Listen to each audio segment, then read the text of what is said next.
waktu mengawaki Nanggala pun pernah mengalami hal yang serupa namanya blackout.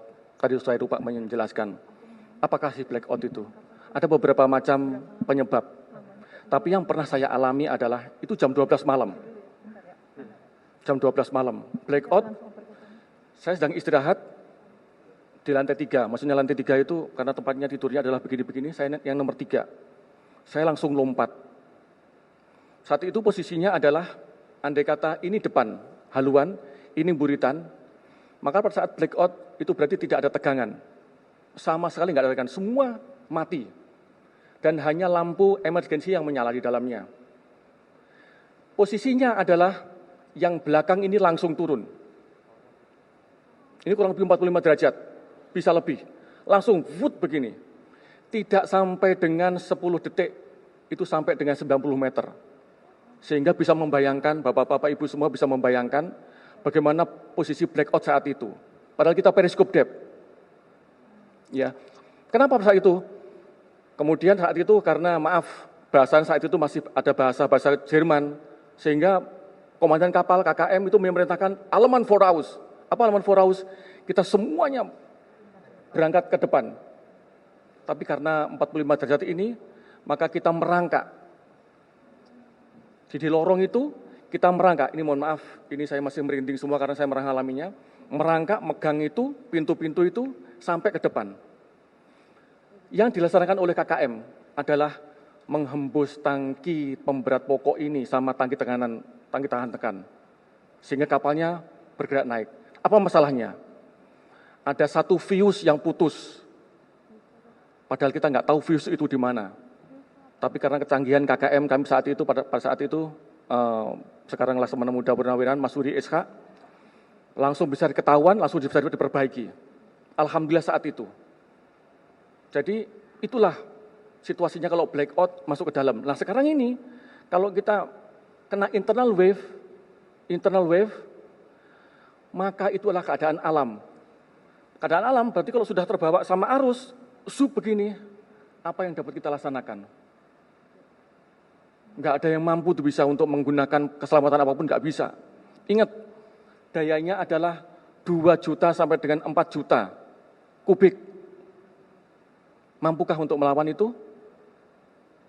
Mampukah? Kalau begini buat begini, bagaimana posisi personilnya kita? Apakah dia masih tempatnya masing-masing? Ingat saat itu mereka masih terjaga semua. Jam 3.30 itu posisi mereka masih di pos tempur masing-masing. Maaf ini sangat saya menggebu-gebu karena saya merasakan bagaimana saya nggak mau istilah anak buah saya digini-ginikan karena kesalahan mereka tidak mau saya. Ingat 3.30 mereka masih di pos tempurnya masing-masing. Karena kapalnya masih posisi persiapan menyelam untuk penembakan. Belum nembak kapalnya. Belum nembak. Jadi masih di posisinya masing-masing. Dia masih di tempat ruang torpedo, dia masih di tempatnya di PIT-nya, pos tempurnya, dia masih di kemudinya, di ruang mesin. Kalau dia sudah bergerak begini, bagaimana posisi anak-anak ini? Gelundung semua, Pak. Gelundung semua, semuanya pasti akan terbawa sini.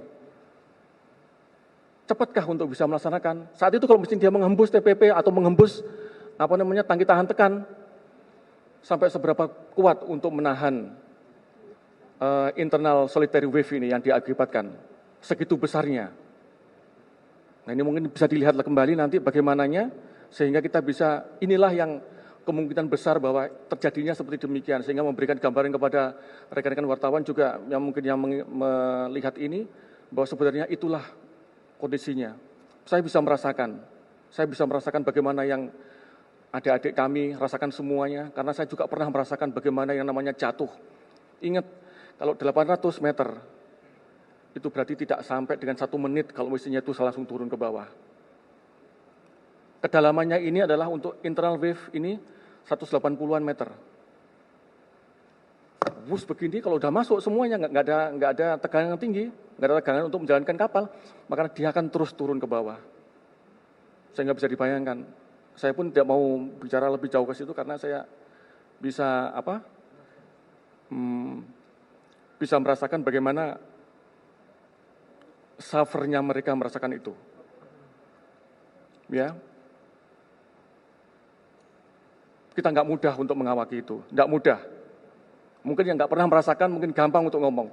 Tapi kami yang sudah merasakan dan pernah merasakan bagaimana jatuhnya kapal, bahkan kami latihan untuk kapal 209 1400 di Korea ini pun kami latihan sampai begini-begini.